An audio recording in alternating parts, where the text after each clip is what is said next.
rendre grâce pour ta présence. Merci pour tes œuvres incommensurables. Que ton nom soit béni. Dieu Tout-Puissant, je prie que toute personne connectée à cet hôtel, à ce message, en ce moment précis, reçoive une visitation particulière. Que la lumière de Dieu transporte cette personne dans la dimension de l'illumination par la révélation. Et que les paradigmes mentaux changent. Que les préceptes et les concepts humains soient changés par la puissance de la vérité. Et les forteresses ébranlées. Au nom suprême de Jésus, donne-nous, au Père, à chacun d'entre nous, d'avoir la bonne perception au sujet éternel de la vie de famille, au sujet du mariage, au sujet du règne de Dieu sur la terre des hommes. Honneur et gloire à toi, Seigneur, pour ta puissance. Merci pour la capacité que tu me donnes d'enseigner avec hardiesse l'évangile de vérité. Au nom suprême de Jésus, j'ai prié. Quelqu'un dise Amen 3 fois. Amen. Non, ton Amen m'embête. Donne-moi 3 bons Amen. Amen. Tu peux t'asseoir dans sa glorieuse présence. Eh bien, je parlerai donc tout de suite de la compatibilité dans le couple. Ce message s'adresse singulièrement à ceux qui ont donc l'ambition de bâtir une famille. Ou alors simplement ceux qui sont déjà dans une famille, c'est-à-dire vivant dans l'alliance du mariage. Nous avons vu dès le commencement de ce moment que nous vivons avec pour thème le prototype divin de la famille, que la famille a été une initiative divine. Et dans cette initiative divine, a vu son fondement sur l'alliance du mariage, car le mariage a été la première institution de Dieu. Et donc Dieu a institué le mariage comme il a voulu, et il veut le mariage comme il a institué. Nous ne pouvons donc pas réussir notre vie de famille, même simplement notre vie de mariage, si nous omettons de fait d'épouser la sagesse de celui qui a donc institué ce mariage et qui a bâti la famille. C'est fondamental. Donc ce message peut être considéré comme un précieux outil qui te permet de cultiver le règne de Dieu, dans ta vie personnelle et surtout dans ta sphère familiale. Car Dieu veut que par ta famille, tu puisses justement manifester son règne sur terre. Jésus a dit lorsque vous priez, dites que ton règne vienne, que ta volonté soit faite sur la terre comme au ciel. Le mariage est donc supposé être un endroit où nous vivons heureux, où nous jouissons justement de l'accomplissement des promesses de Dieu au travers de nos vies. Mais hélas, il n'est plus, depuis la chute d'Ève et d'Adam, il n'est plus exactement ce que Dieu avait pensé. Si 2 personnes parfaites ont lamentablement échoué vis-à-vis du mariage, qu'en est-il de 2 personnes en voie de perfection? Le mariage est donc quelque chose d'extrêmement complexe qu'on ne peut réussir que si on a décidé de façon consciente de s'y investir. On ne peut pas fonder une famille si effectivement on a refusé de s'associer véritablement à Dieu. On sera à coup sûr en échec. Et c'est ce qu'on voit dans le monde. Les personnes sont destinées totalement ébranlées parce que soit ils vivent dans des familles déchirées, soit ils n'ont pas connu la couverture parentale, soit ils sont venus au monde hors d'un cadre légal, que le cadre légal divin qui leur permette de grandir justement sous la couveuse divine pour qu'ils puissent atteindre la maturation conséquente pour une vie de règne, une vie d'éclat, une vie bénie. Mais toi, ce ne sera pas ton partage au nom suprême de Jésus. Alors, vous savez, on parle beaucoup de mariage dans nos églises, on parle beaucoup de famille aussi dans nos églises. Enfin, quand on en parle, les gens sont tellement excités que souvent cette excitation vient voiler le fait de faire un peu plus attention. Parce que on entend par exemple des personnes vous dire voilà, je prophétise, dans un mois tu seras marié. Quand on te dit ça, il ne faut pas dire amen. Pas dire amen. Parce que si tu rencontres ton homme et tu te maries dans un mois, je te garantis que vous allez avoir de sérieux problèmes. C'est de sérieux problèmes. Même si le mariage est un miracle, le miracle peut respecter un certain processus. Et je voudrais donc vraiment qu'on comprenne le processus de l'accomplissement de ce miracle-là. D'accord? Regardons ce que Jésus a dit. Jésus a dit, Matthieu 19, verset 10 à 11.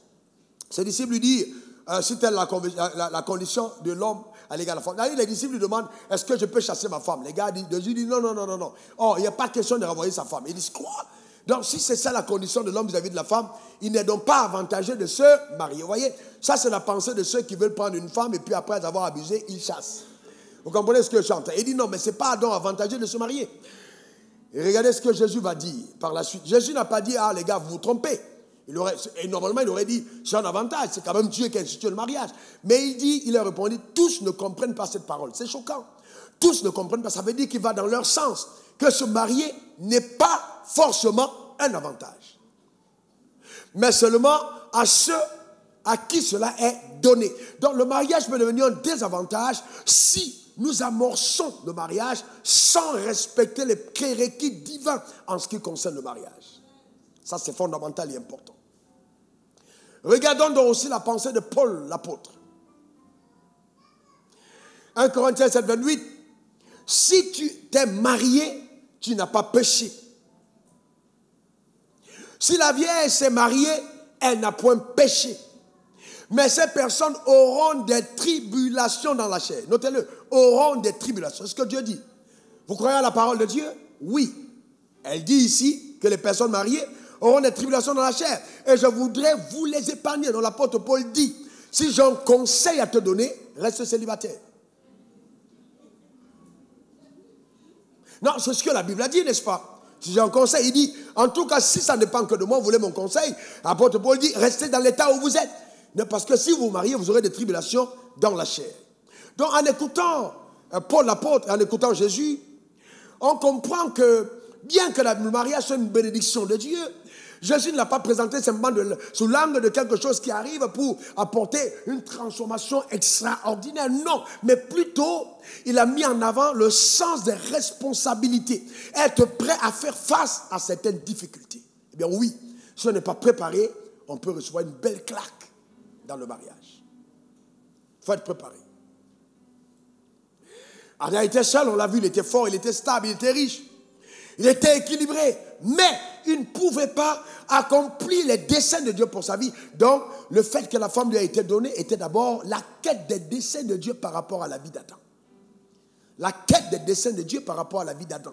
C'était pour atteindre les objectifs que le ciel a assignés à Adam. C'était donc un conjoint de destinée. Donc, choisir sa femme ou choisir son conjoint devient donc un exercice extrêmement important et délicat, qui nécessite de chacun d'entre nous de prendre du temps. Si vous ne pouvez pas prendre du temps pour choisir votre voiture, prendre du temps pour choisir la maison dans laquelle vous allez habiter, prendre souvent du temps même pour choisir une paire de chaussures et ne pas prendre du temps pour ce qui est plus important sur terre après le salut, le mariage. Vous devez prendre le temps. Vous devez prendre du temps. Vous devez prendre du temps, véritablement. Donc, le choix du conjoint, à lui seul, pour ma part, joue déjà 50% de ce que la famille va devenir. Par exemple, si quelqu'un veut des enfants métis, c'est qu'il a pris une femme noire. Ah ben, tout de suite, déjà, on se rend compte qu'il a fait le mauvais choix par rapport aux aspirations. Donc, dans le premier mariage que Dieu a béni, regardez, vous allez voir que Dieu s'est soucié de quelque chose. Genèse 2, verset 18. L'Éternel Dieu dit, il n'est pas bon que l'homme soit seul, je lui ferai une aide semblable. Soulignez le mot semblable. Dieu s'est soucié de la compatibilité, une aide semblable. Il n'a pas fait qu'une aide, mais semblable. C'est-à-dire identique, compatible. La notion de compatibilité apparaît dès le premier mariage. Une aide semblable à lui, qui lui corresponde. Donc, la compatibilité, c'est le caractère ou l'état de quelque chose qui est compatible. C'est-à-dire qu'on peut accorder, qui peut se mettre avec quelque chose. D'accord? Qu'on peut associer. Par exemple, vous voyez les ordinateurs, il y a des ordinateurs qui ne sont pas compatibles. Il y a même des portables d'électricité qui ne sont pas compatibles. Vous voyez, donc la compatibilité, c'est ce qu'on peut mettre ensemble. Ils peuvent s'associer. Ils peuvent exécuter, voyez-vous, les programmes de l'un de l'autre. Il y a une exécution conjointe des programmes. Donc, c'est la compatibilité.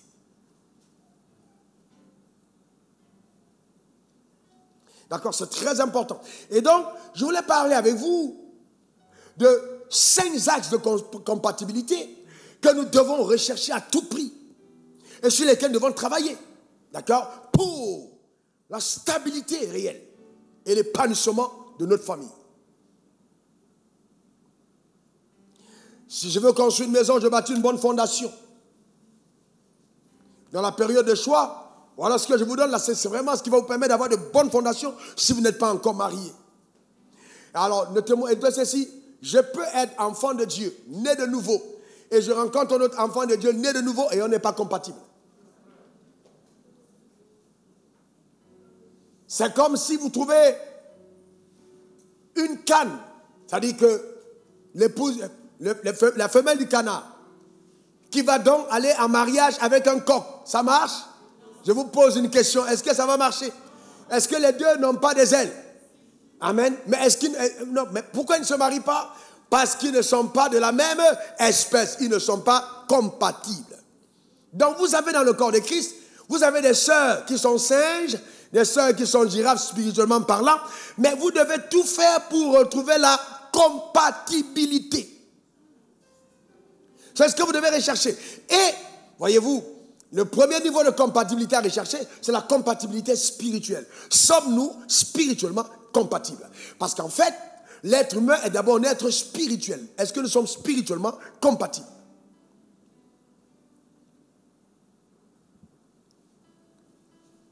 Ça veut dire, est-ce que nous sommes de la même famille spirituelle?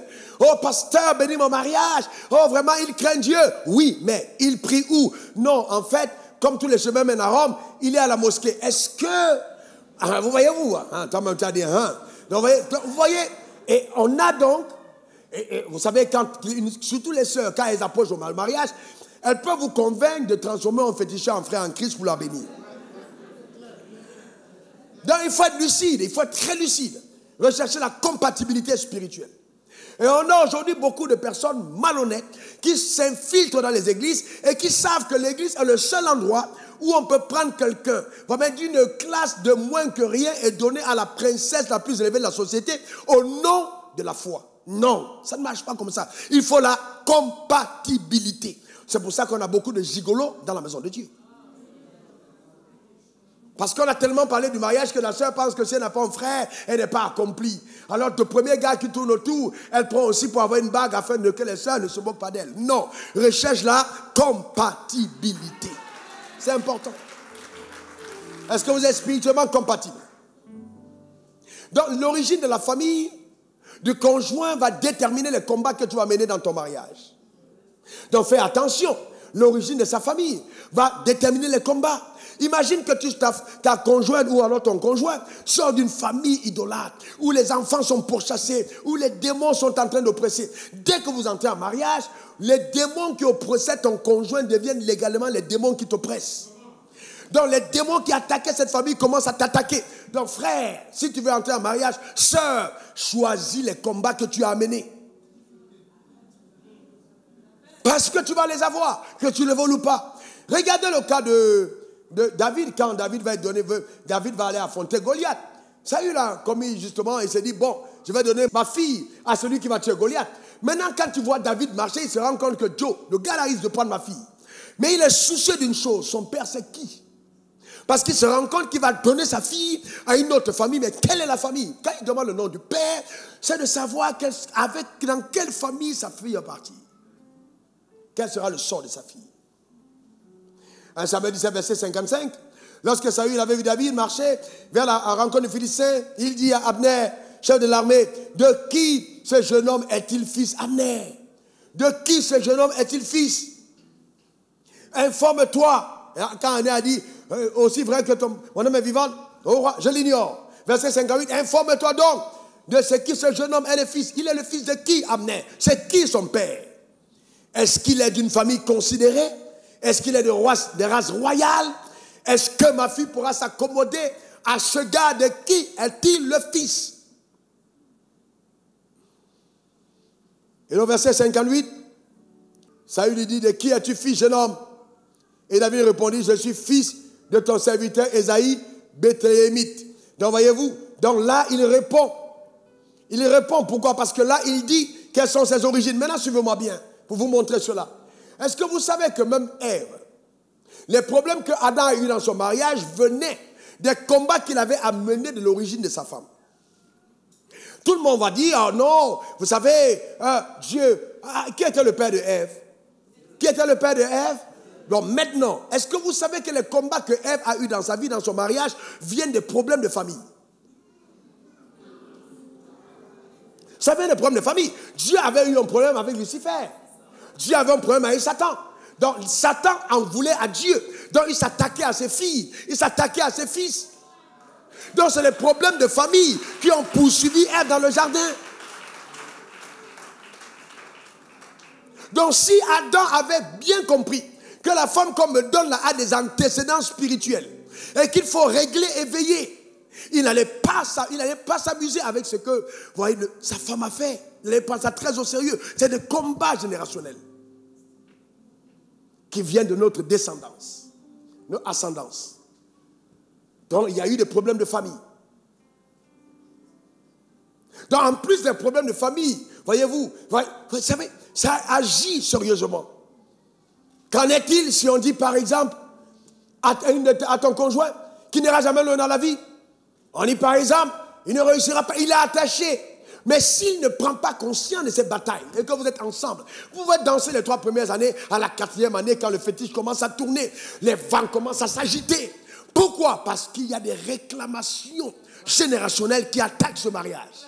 Et donc tu dois être informé. Donc il y a l'espionnage spirituel. Tu dois checker. On adore quel masque, on adore quelle zoupe, elle vient de quelle forêt, qu'est-ce qu'ils ont fait avant. Tu dois poser toutes les questions, au besoin voyager à son insu pour aller dans son visage et regarder son ascendance. Parce que tu entres de façon, tu engages toute une lignée par elle. Son ventre est-il digne de recevoir la descendance? Voyez-vous, donc c'est très important de le comprendre. Idem pour vous. Est-ce l'homme qui doit déposer sa sémence en moi? Et cet homme avec qui je dois devenir un? Vous devez checker pour comprendre que le froid de l'hiver ou le froid de la saison de pluie, la pluie sur ton toit ne précipite pas ton choix. Recherche la compatibilité. Parce que je me sens seul, je me sens seul. Où est le Saint-Esprit? Je me sens seul, je me sens seul. Il faut d'abord, si tu n'as pas appris à être bien seul, tu ne pourras jamais être un bon mari ou un bon conjoint. Parce que il faut apprendre à être équilibré dans la solitude. Donc c'est très important. Vous voyez, donc il faut faire attention. Et puis les gens, vous voyez, le jour de mariage, les gens sont devenus tellement légers. Hier à 1h38, Dieu m'a dit, je ne suis pas présent à tous les mariages. C'était choquant. 1h38, j'ai noté. 1h38. Je ne suis pas présent à tous les mariages. Il m'a dit, le mariage qu'on bénit là, je ne suis pas présent à tous les mariages. Vous voyez, les gens viennent à l'église, oui. Oh, ça c'est ma femme. On dit, on va les bénir. On a béni à l'église. On a béni à l'église, mais le ciel n'était pas là. Je vous donne un exemple. Vous prenez les homosexuels comme bénis à l'église. Vous pensez que Dieu est là? Dieu va venir au mariage homosexuel? Vous êtes fous ou quoi? Il n'est pas là. Allez même au Vatican, vous êtes bénis par... C'est pas, mais Dieu ne viendra pas. Vous comprenez ça? Il n'est pas là. On est d'accord, n'est-ce pas? Levez la main. Ok, on est d'accord. Maintenant, allons-y plus loin. Je montre quelque chose. 2 Corinthiens 6, versets 14 à 15. Ne vous mettez pas avec les infidèles sur un joug étranger. Qu'est-ce que Dieu a dit? Ne vous mettez pas avec les infidèles sur un joug étranger. Répétez encore. Une dernière fois. Ne vous mettez pas avec les infidèles sur un joug étranger. Voyez ce que Dieu dit. Quel rapport y a-t-il entre la justice et l'iniquité? Ou qu'y a-t-il de commun entre la lumière et les ténèbres? Donc Dieu dit, mon frère, quel rapport? Tu me présentes ta femme, est-elle de lumière ou de ténèbres? À quel monde elle appartient? À quel royaume elle est? Qui est son père? Demande à ton fiancé qui est ton père. Il va te dire c'est quoi mes crocs? Laisse tomber. Demande-lui ton vrai père c'est qui? C'est Dieu ou c'est le diable? Parce que tout va déterminer. Si toi tu es enfant de Dieu et que ton père c'est Dieu, sache que Dieu n'assistera pas au mariage où Satan est invité. Il ne sera pas là. Ah oui, mais vous savez, quand on a dit homosexuel, vous avez acclamé. Mais quand toi tu prends un païen et que tu l'amènes à l'église, Dieu dit je suis absent. Je suis désolé parce que le jeune homme là qui vient, je suis son père. Mais s'il a accepté de prendre une fille dans le monde des ténèbres, ce n'est pas moi, je ne suis pas là, je ne viens pas. Allez à votre mariage, peut-être votre révérend va venir, mais je ne viens pas. Parce que vous ne pouvez pas inviter à la table d'honneur Dieu d'un côté, Satan de l'autre à un mariage. Alors que depuis le ciel, ils sont séparés. Et c'est là, vous voyez, la soeur commence à réfléchir. Oh, parce qu'il est gentil, il fait des cadeaux, il fait ci. Frère, normal, les cadeaux, ça te rend ivre, ça t'aveugle, ça te fait perdre la tête. C'est la même sœur qui te donnait des critères d'exigence terribles. Tu la vois maintenant en train de te sortir des théories, des raisonnements. Il y a une philosophie théologique erronée. Tu te demandes, mais elle commence à te citer des versets bibliques étudiés par cœur. Dieu est amour, Dieu est amour. Dieu est miséricordieux. Tout chemin mène à Rome. Et là, vous avez des déclarations, on mélange la Bible avec le syncrétisme, tout ça est mélangé juste pour avoir un homme. Enfin, quand tu te maries dans ces conditions, Dieu te donne de manger la tchéké avec le sable. C'est-à-dire, il prend, comme tu as dit, c'est comme si tu mets la tchéké, tu mets le sable dedans, et il te dit, mange ça maintenant tous les jours. C'est Dieu qui commence à combattre ton bonheur dans la famille. Parce que tu l'as défié. Il dit que le mariage soit honoré de tous. Et tu ne peux pas déshonorer le mariage, et puis Dieu t'honore. Impossible. Et on ne nous dit pas ça parce qu'on a juste envie, on a béni tel mariage, on a béni tel mariage. C'est une décision importante. Tu dois rechercher cette compatibilité. Sommes-nous compatibles? Et spirituellement ou pas? Non, frère. Oh non, pasteur, elle est super belle. Frère, laisse tomber ça. Est-ce que vous êtes compatibles? La beauté est vaine et elle peut te corrompre. La femme la plus belle, au cœur sale, va te dégoûter la première nuit. Je te garantis. Ce n'est pas une affaire de beauté intérieure. Cherche d'abord qui est son père. À quelle famille elle appartient. Est-ce qu'elle craint Dieu? Deuxième compatibilité, la compatibilité physique.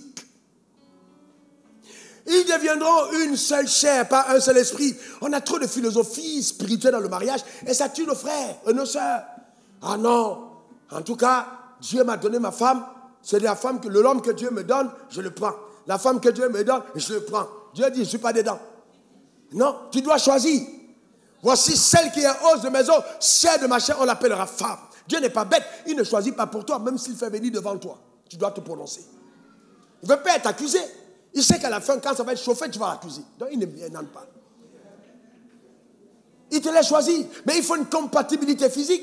Il n'a pas dit, voici celle qui est esprit de mes esprits. Non, chair de ma chair. Si un homme t'accoste et puis il te dit vraiment, je priais et puis j'ai vu une tourterelle qui volait, elle s'est posée sur une branche et puis aussi un autre pigeon, toi volé, s'est posé à côté, je vais t'épouser. Dis arrière de moi, Satan. Parce qu'il ne doit pas t'épouser par révélation, il doit t'épouser parce qu'il te regarde et il parle en langue. Raconda kotabatata. Il te regarde, il est content.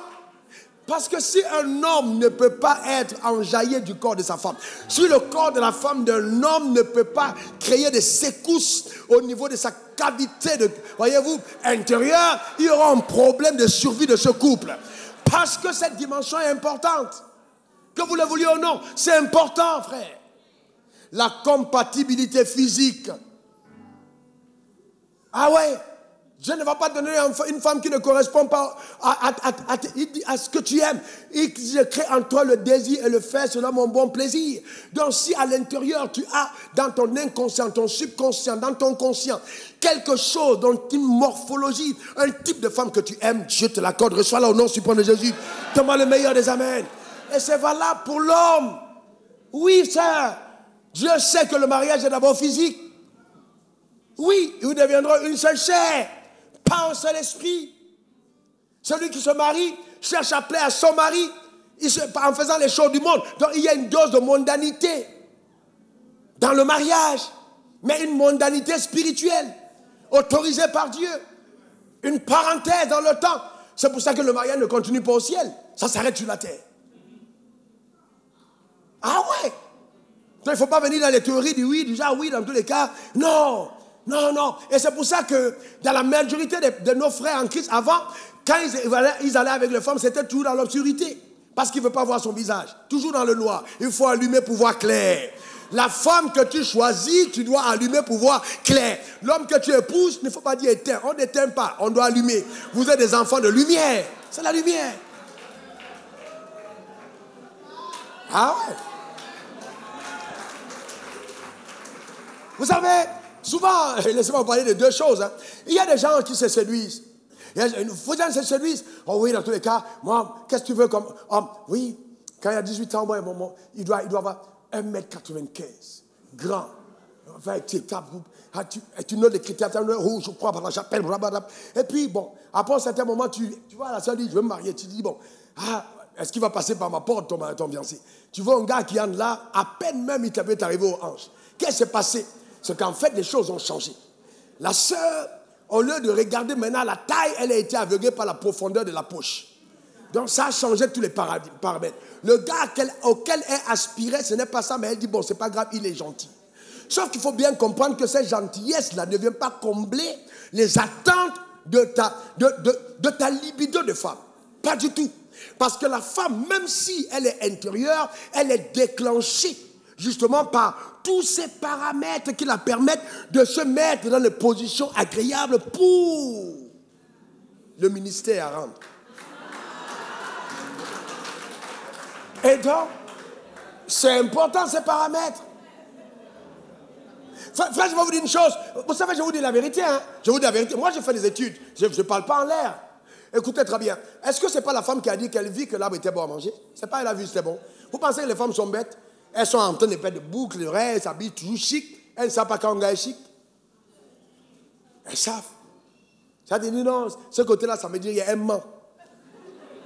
Sinon, comment elle-même, elle est chic? Elle est chic parce qu'elle connaît la chic-choc. Elle connaît ça. Vous voyez ce que j'ai entendu? Elle connaît.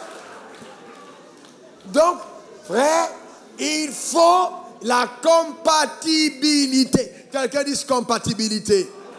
Quelqu'un dit encore compatibilité. C'est très important, très important. Mais à la quête de la compatibilité, mesdames, écoutez-moi attentivement, on va aller en eau profonde pour comprendre la pensée profonde de Dieu. Regardez, vous savez, j'entends dire, moi j'étudie la Bible, j'entends dire, oui, c'est pas grave, aime-la comme elle est, en donnant un conseil aux gens. J'ai dit non, faut pas faire, ne détruisez pas les mariages des gens. Si quelqu'un doit faire un effort, dites à la personne qui a un effort à faire. Dieu aime-t-il l'église? Dieu aime-t-il l'église? Dieu aime-t-il l'église? Est-ce que Dieu, on dit Marie aime ta femme comme Christ a aimé l'église, est-ce qu'il supporte tout de l'église? C'est pas vrai. Non. Il veut montrer quelque chose. Regardez. Matthieu 7, verset 12 à 13. Vous savez, tout ce que vous voulez que les hommes fassent pour vous, faites-le de même pour eux. Matthieu 7, 12. Tout ce que les hommes fassent, faites-le de même pour eux. D'accord? Ce que la Bible dit. Car c'est la loi et les prophètes. Et au verset 13, il est écrit, tous, entrez par la porte étroite. Quelqu'un dit porte étroite. Encore porte étroite. Le mariage, on y entre. Même si on célèbre la fête par une large porte, on entre dans le mariage par une petite porte. Elle est étroite. Vous voyez, spacieux est le chemin qui mène à la perdition. Et il y en a beaucoup qui le prennent. Mais étroit est celui qui mène au salut. Mais très peu prennent cette porte étroite. Donc il faut entrer par la porte étroite. L'étroitesse, l'exigence, la discipline. Vous ne pouvez pas réussir votre mariage sans être discipliné.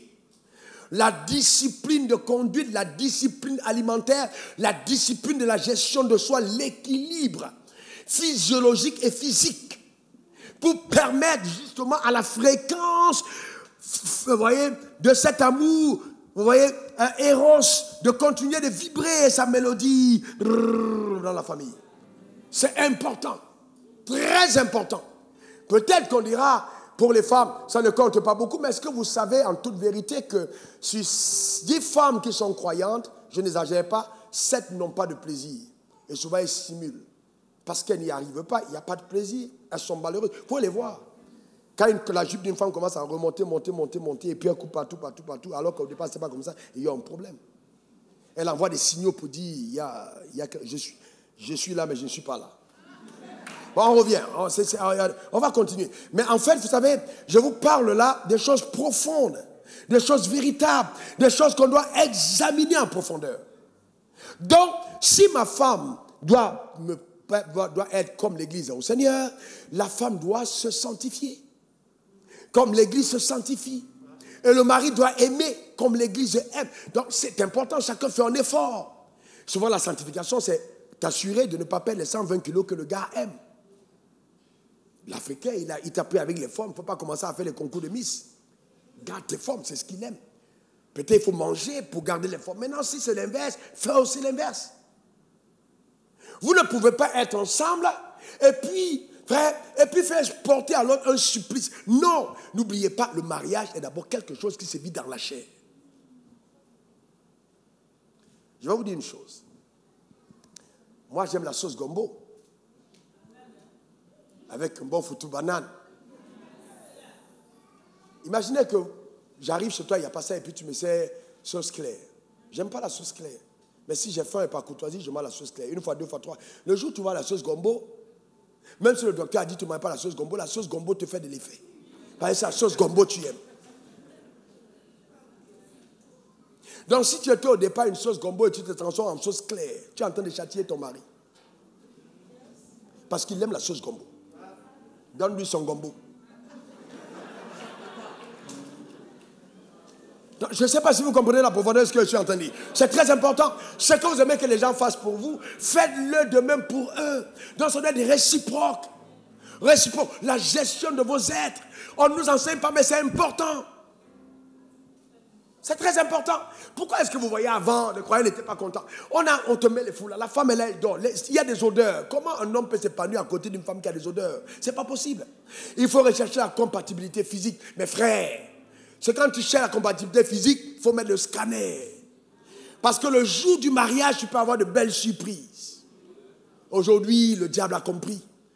Une femme peut changer de cheveux, elle peut changer de dents, elle peut changer des yeux, elle peut tout changer.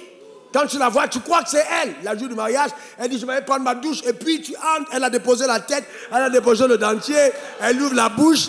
Et toi, tu commences à crier, pasteur, au secours. Parce qu'elle a tout changé. Donc il faut relativiser, frère. Il faut relativiser. Et poser les bonnes questions. Est-ce que tes yeux là, ce sont tes yeux? Non, frère. Posez les mêmes questions. Tes cheveux là, c'est authentique ou bien c'est... Voilà, pose la question. Il ne faut pas être étonné après. Non, vraiment, j'aime trop la soeur. La soeur, vraiment, vraiment, quand je vois ses cheveux, moi, je l'entends parler, je sais, c'est n'ont pas ses cheveux. Frère, je ne vais pas te dire. Toi, tu vas poser la question pour découvrir. Voilà, vous comprenez? Ou alors, non. Est-ce que c'est authentique? J'aime les femmes avec les poitrines. C'est la vraie poitrine. Le jour, peut-être, tu vas être en train, le jour où tu tombes, et puis c'est bouffe, tu attends, bouffe. Ça, c'est... Est-ce que c'est la vraie poitrine? Non, il faut poser des questions. Il faut poser des questions. D'accord? C'est très important. Et si tu l'as fait, explique. Explique. Explique, tu n'étais pas né de nouveau avant, tu as rencontré le Seigneur, tu as gonflé tout l'arrière. Explique. Dis aux gens que c'est l'air qui est dedans, ce n'est pas le vrai. Il faut expliquer. Ça vous fait rire, mais on est à l'église. Et c'est ce qui marche aujourd'hui, n'est-ce pas? Sauf que si un homme met sa destinée en arrière, il sera un homme derrière. Tu mets ta destinée sur le derrière, tu seras en arrière. Tu peux pas faire confiance au derrière et puis être devant. C'est pas possible. C'est pour ça qu'on dit derrière. Pourquoi est-ce que vous pensez que les Africains sont en retard? C'est parce qu'ils ont trop confiance au derrière. Ça met en retard. Il faut aller pour eux. Amen. Quelqu'un dit compatibilité. Voilà, donc après la compatibilité physique, on va à la compatibilité sociale. Il faut être socialement compatible. Compatible socialement. Vous voyez, il y a des classes. Même dans la Bible, il y a des classes. Il y a des classes royales, il y a la classe ouvrière, il y a des classes. Donc, quand on demande à quelqu'un de la classe royale de ne pas épouser quelqu'un de la classe ouvrière, ce n'est pas une insulte. Sauf que l'incompatibilité peut créer des frustrations. Non. Ce n'est qu'à l'église qu'on voit, non. Il faut. Mais si tu es de la classe ouvrière et que tu aspires à épouser un roi, il faut faire des mises à jour. Non, vraiment, moi je veux épouser un homme riche. Avec la mentalité de pauvre que tu as là, tu ne peux pas. Sinon, il va te considérer comme une nouvelle acquisition, une nouvelle voiture achetée. Et puis, il va te traiter comme un objet. Ah oui? Mais pourquoi est-ce que vous voyez les femmes sont si malheureuses après? Mais parce que justement, elles courent après dans ces nouvelles acquisitions. Il a juste dépensé son argent pour avoir encore une nouvelle Lamborghini, mais en homme. Mais c'est ça le problème. Donc il faut que toi-même, tu te lèves. De façon qu'en rencontrant quelqu'un de la fréquence de la richesse, tu sois à même de t'y maintenir et d'apporter quelque chose. C'est ça le problème. J'attire ce que je suis. Et je rejette ce que je ne suis pas. Donc si moi-même je ne suis pas riche à l'intérieur, et qu'un homme riche et que je force, on aura des problèmes. Il y aura toujours des choses qui ne vont pas, parce qu'on n'est pas compatible. Demandez aux hommes, ils aiment les femmes qu'ils écrasent, oui, bénis, oui. Mais après, ils ne sont pas épanouis. C'est pour ça qu'ils ne peuvent pas sortir avec elles, ils ne peuvent pas tenir leurs mains, ils sont complexés. Parce qu'ils ont épousé une villageoise qui pouvait être à l'aise avec un villageois. Ce n'est pas une insulte d'être villageois. Mais si tu es citadin et tu prends une villageoise, il y a incompatibilité. Il faut des mises à jour automatiques. Et ça peut être l'inverse. L'incompatibilité sociale. Tu ne peux pas épouser un homme qui peut-être socialement était un roi mais qui était encore en forme d'esclave. Maintenant sa royauté s'affine et tu continues de te comporter comme avant. On arrive le soir comme ça, toi tu as attaché le paille. Chérie, tu es arrivé en paille. Ses amis sont en train de... Toi tu es en paille. C'est incroyable. C'est incroyable. Et ça c'est ce qu'on voit dans la maison de Dieu. Feu, feu. Non, ce n'est pas une question de feu. Ça c'est pas une question de feu, c'est une question de chair. C'est important. Donc, quand on va dans la Bible, on a préparé des femmes avec des arômes, avec le toilettage, avec si. On l'a préparé à entrer dans la sphère de la royauté. C'est très important, la compatibilité sociale. La manière de s'installer à table, comment est-ce qu'on pose la fourchette et la cuillère. Mais c'est vrai, il y a un standard. Quand tu cherches un homme d'un certain niveau, éduque-toi à ce niveau.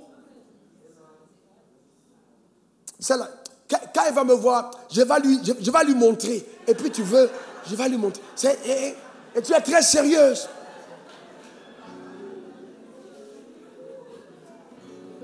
Donc il est important de se réinventer.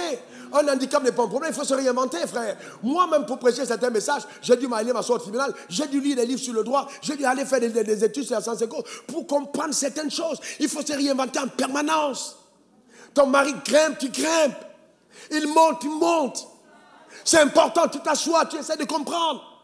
Il est dans l'immobilier. Qu'est-ce que c'est l'immobilier? Quelles sont les exigences? Tu montes. Parce que quelqu'un il te parle, tu comprends le langage.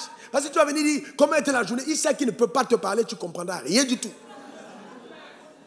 Tu ne peux pas devenir son ami parce qu'il ne peut pas parler avec toi. Tu es trop en arrière. Tout ce qui t'intéresse, c'est films brésiliens. Tu es allé avec tes... Non, à un certain moment, ça agace.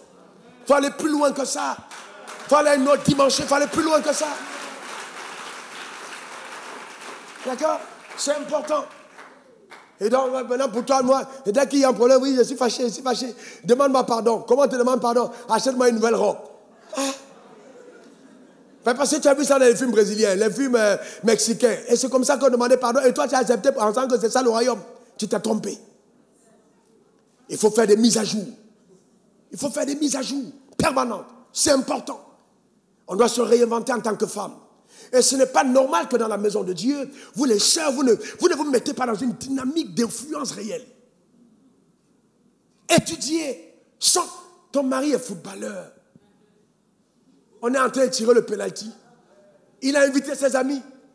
Ou supporte le match de la Côte d'Ivoire. Voilà, il qui prend le ballon. Et puis tu te lèves là, tu dis, j'espère qu'il va marquer le corner. C'est le penalty. J'espère qu'il va marquer le corner.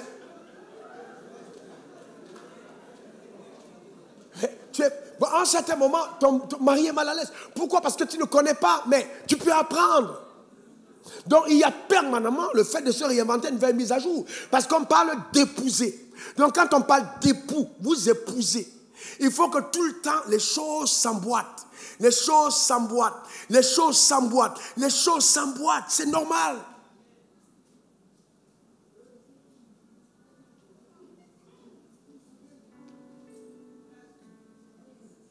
Ton mari gagne beaucoup d'argent, tu ne sais pas comment on signe un chèque. Mais à un certain moment, ça l'embarrasse. Il dit, mais j'ai épousé quoi? C'est quelle femme que j'ai? Il faut faire des mises à jour, c'est important. Tout le monde grandit. Tu dois te développer. Il faut te réinventer. Même les hommes ne sont pas seulement là à dire, qu'est-ce que tu veux montrer? Non, pas que tu veux montrer, frère. La go est intellectuellement calée. Monte un peu. Monte un peu. Le drame, c'est que c'est plus facile pour une femme d'épouser un homme de niveau social élevé. Mais quand c'est un homme qui prend une femme de niveau social élevé, dès qu'elle va donner un repas, oui, tu penses que parce que ton père était ici, qui t'a demandé de la prendre? Il faut aller chercher ce qui était à ton calibre.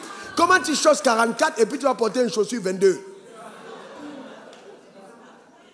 Il ne faut pas forcer, il y a pointu à tes pieds.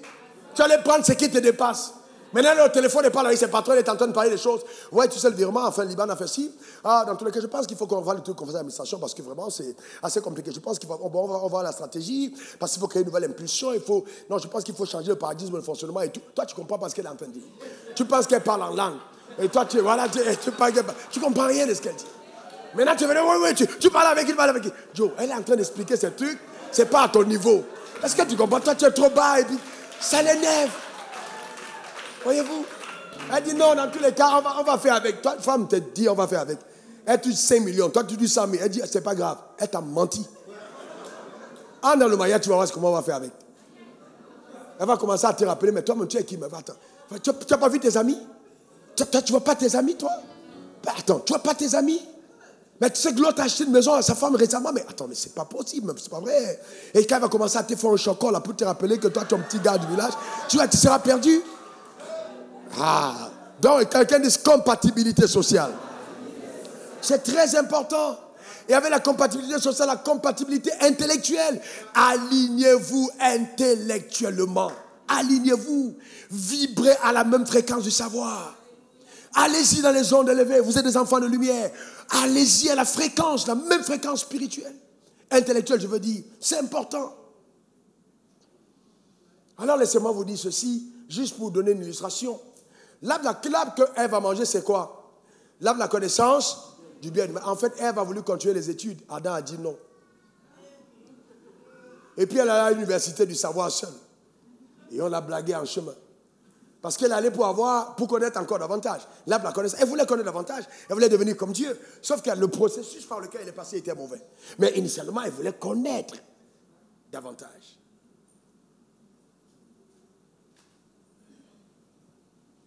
Sauf que le professeur, ce jour-là, a été un mauvais professeur. Combien de femmes sont dans le désastre aujourd'hui? Dans les schémas que j'ai décrits, c'est vraiment ça que vous vivez. Vous arrivez au boulot, votre collègue de service, il est le prototype inné, le prototype infusé dans votre esprit. Et il vous dit, si je t'avais rencontré 2 ans plus tôt, tu serais ma femme. Tu commences à voir et le diable va toujours s'arranger. Quand tu as rejeté le prototype que Dieu a mis en toi, de te le présenter en face. Mais seulement que c'est tard. Tu rentres à la maison, tu lèves les assiettes, ça se casse. Ton mari ne comprend pas. Tu es en train de te dire, mais qu'est-ce qui m'a pris? Mais il est trop tard. Il faut maintenant faire des mises à jour, délicates et difficiles. Parce que les appétits, ça ne se change pas comme ça. Non. Pas comme ça. Et c'est ça. Nous avons souvent traité la spiritualité en occultant le côté de notre âme, la dimension émotive, la dimension intellectuelle, la dimension de notre psyché. Parce que c'est à l'intérieur de notre âme que tout se joue. Ce n'est pas dans l'esprit. Je peux avoir les dons du Saint-Esprit, avoir des problèmes dans mon âme. Et l'âme, c'est la clé. L'âme, c'est le siège. Tout se passe dans l'âme. Jonathan aima David comme son âme. Donc quand l'homme n'est pas compatible intellectuellement, il devient violent physiquement. Ah ouais. Ouais, il faut un homme très mature, un homme très mature pour accepter que sa femme ait une certaine élévation. Ce n'est pas donné à tous les hommes. Ah non, je vous dis la vérité. Parce que la femme a tendance, puisqu'elle se lève, à ne pas respecter l'autorité sur elle.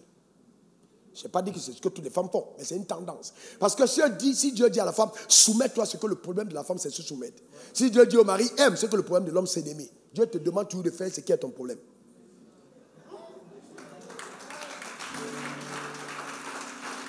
Il sera plus naturel pour une femme ici à l'église d'écouter le pasteur Wafo et puis de dire, comme moi, vraiment, dire à son mari, si tu étais comme le pasteur Wafo à sa femme, vous ne connaissez pas ce que nous on a traversé aussi.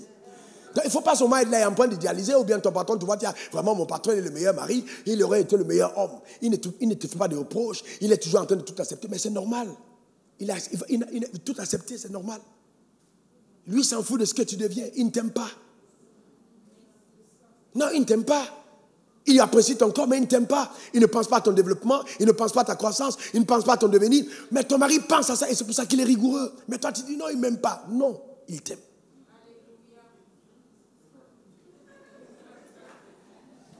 Et c'est pour ça que vous allez voir que les femmes ont tendance à être plus soumises à leur patron qu'à leur mari.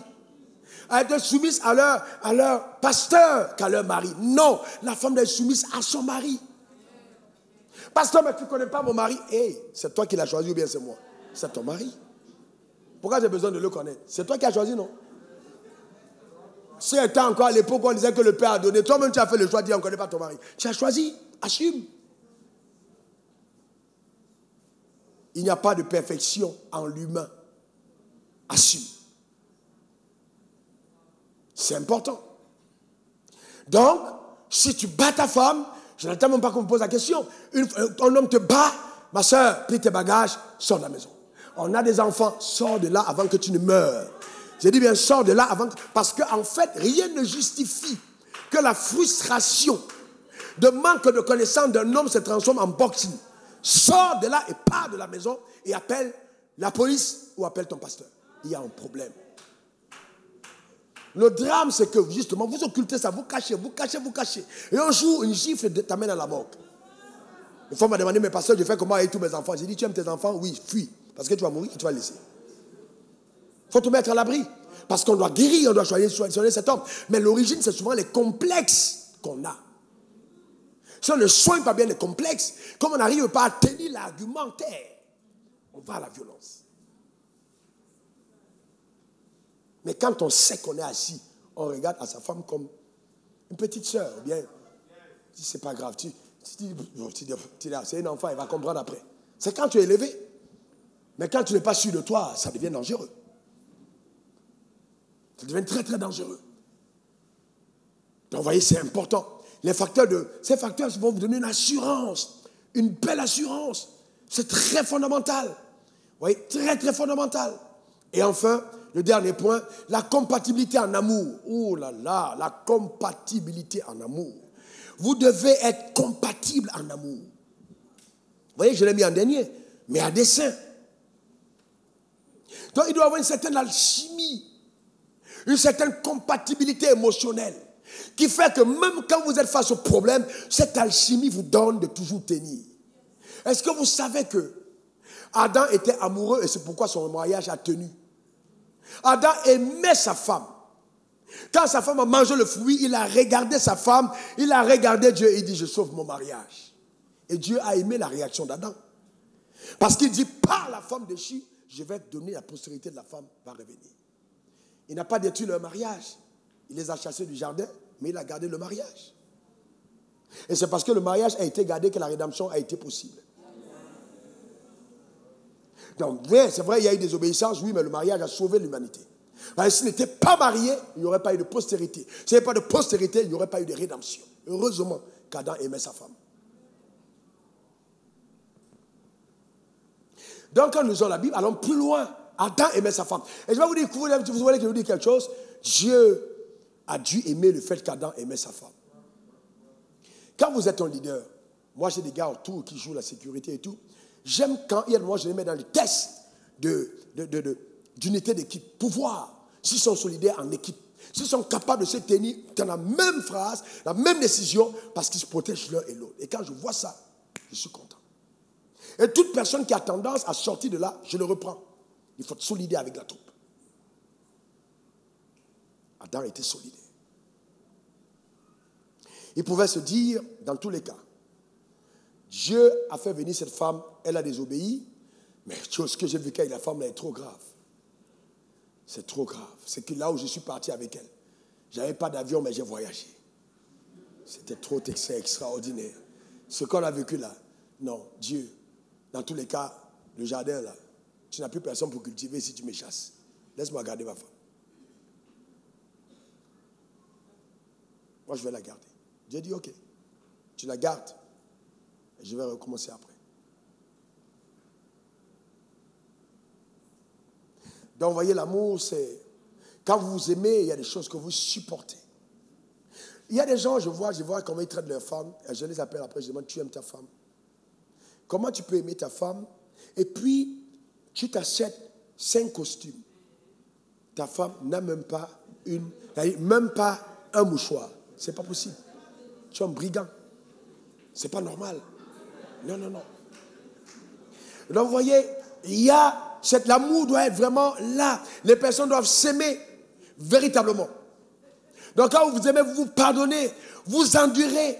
L'amour doit être là. Donc, quand tu veux te marier, ma soeur, ne cherche pas seulement celui qui t'a fait de bonnes poésies.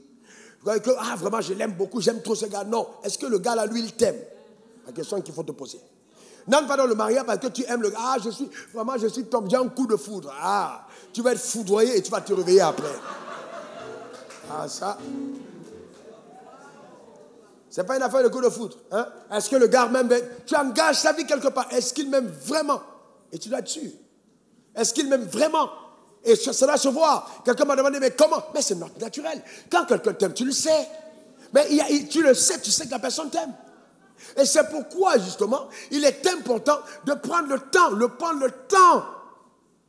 Quand tu veux épouser un homme, le temps, ma soeur, prends le temps. Prends le temps. Ne sois pas pressé. Prends ton temps. Check. Examine. Moi-même, je vous dis ça aujourd'hui, ma femme. Moi, j'ai vécu des traumatismes dans la vie. J'ai regardé les femmes, j'ai dit, la femme. Moi, des soirs, il dit femme. Ah, vous m'entendez souvent, il dit femme. Mais vous savez, souvent, un jour, Dieu m'a dit, il ne dit pas non. S'il faut citer son nom, il ne dit pas femme. Ce n'est pas toutes les femmes. C'est elle qui t'a fait un problème. C'est pas... Et souvent, on aime généraliser. Et puis, ça nous fait passer à côté du meilleur. Dieu t'envoie quelque chose d'extraordinaire, mais parce que ton passé t'a causé des problèmes, tu commences à rejeter ça sur ton présent. Elle ne t'a rien fait. Bien, lui ne t'a rien fait. Mais moi, j'ai fait faillite. J'ai déclaré la faillite pour voir jusqu'où ma femme m'aimait. Et on était à pied. Et je marchais à pied, je prenais un warren. Ma femme est là, elle est là à côté. J'étais en faillite. Mais dans la faillite, elle a pris la voiture. Je lui ai offert, elle dit, on va bien faire n'importe quoi. Elle a démontré son attachement. Pendant cette période difficile, j'ai vu son visage. Et là, vous dites, parce qu'en fait, ce que vous ne comprenez pas, jeune homme, le jour où vous avez l'argent, vous ne connaissez plus les femmes. Souvent, Dieu, quand vous avez l'argent, vous ne les connaissez plus parce que toutes vont devenir gentilles. Elles vont oublier tous les cris, toutes vont devenir gentilles. Et tu ne sauras plus exactement où elle est. Donc souvent, Dieu retarde l'avalanche de ta grâce pour te laisser le temps de bien choisir avant de diverser au total.